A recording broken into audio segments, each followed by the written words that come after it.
Well, hello again. I'm going to try to get this started a little earlier today than the last few days. The title of it is Everything is Backwards on Purpose. President Kennedy said, quote, "For we are opposed around the world by a monolithic and ruthless conspiracy that relies primarily on covert means for expanding its sphere of influence, on infiltration instead of invasion, on subversion instead of elections, on intimidation instead of free choice, on guerrillas by night instead of armies by day. It is a system which has conscripted vast human and material resources into the building of a tightly knit, highly efficient machine that combines military, diplomatic, intelligence, economic, scientific, and political operations," end quote.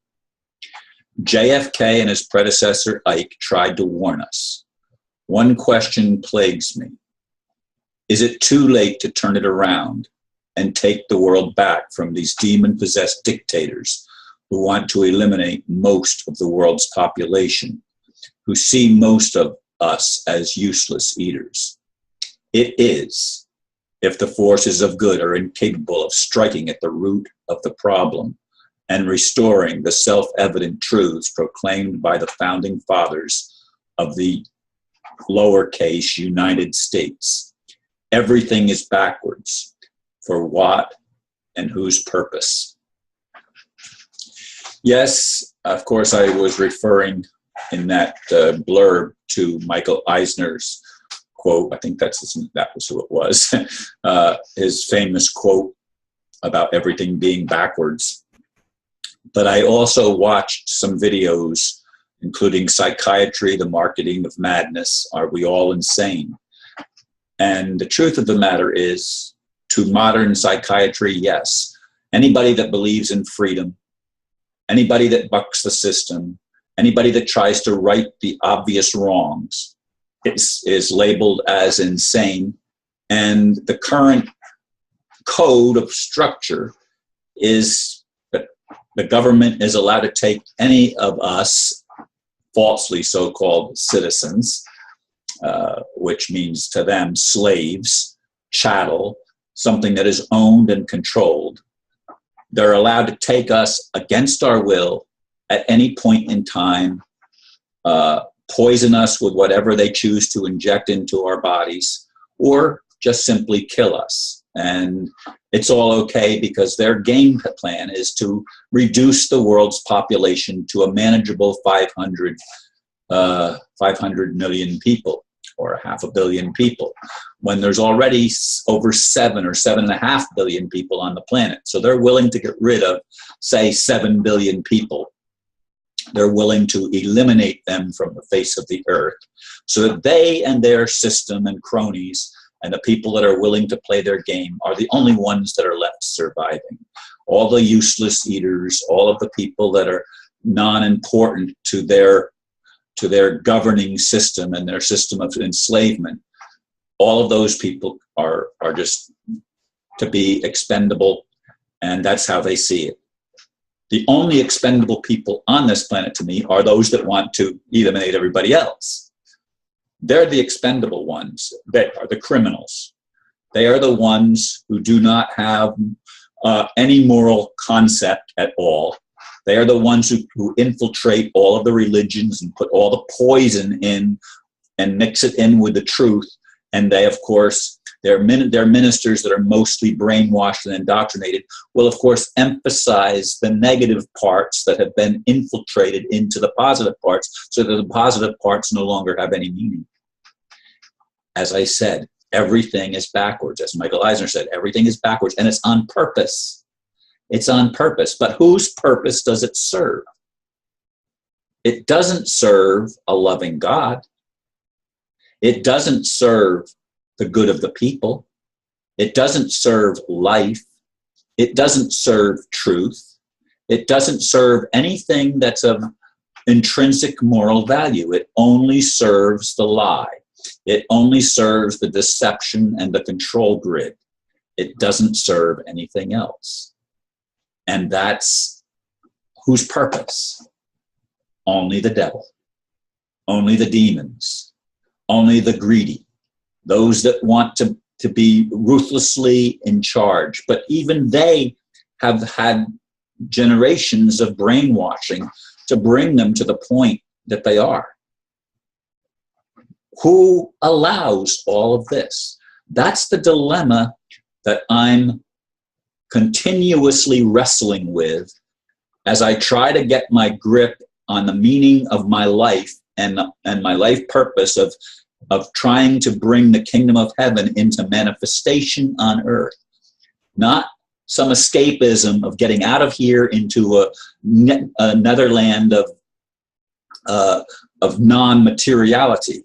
No, the spirit becoming flesh is the creation.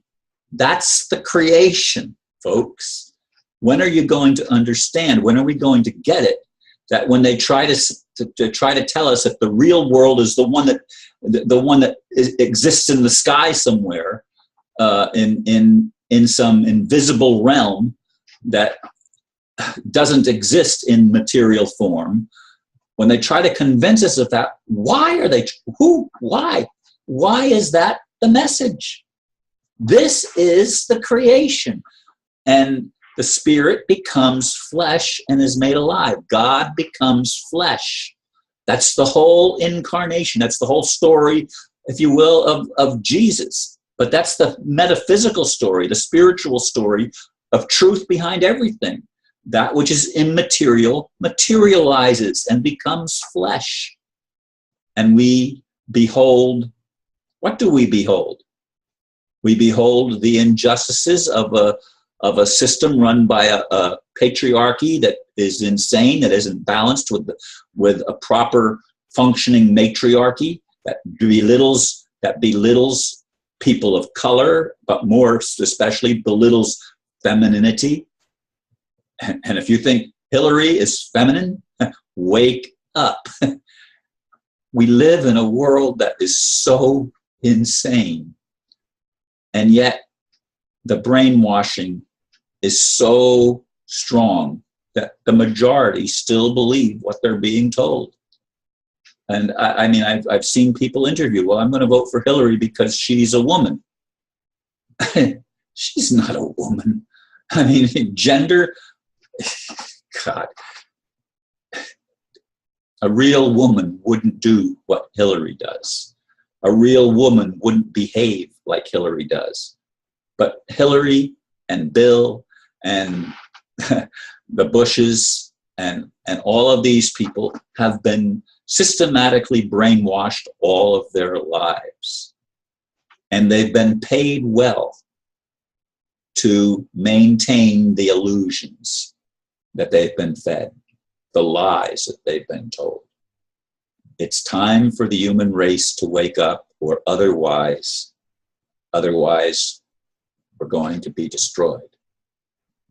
And as I see it, we deserve the destruction if we refuse to wake up and take a stand for truth.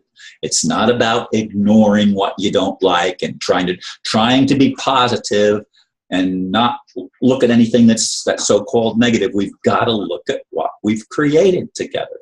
We've got to look at the world where we actually live, where we actually exist here. And we've got to look at the injustices. We've got to look at the reality. It's not an illusion, folks. It may be temporary. And if that's what you mean by illusion, you're right. It's temporary. Everything changes. That's permanent. But nothing that happens to us that we experience is an illusion. That's one of the lies that has been purposely put into our psyche so that we don't change the world, so that we don't upset the apple cart of the system of control that has been put in place. Anyway, I really wish to God that God would get enough beings together in the universe to turn everything around. That's what I pray for, and I'm willing to do whatever I can to make that happen. Thank you for listening. Namaste.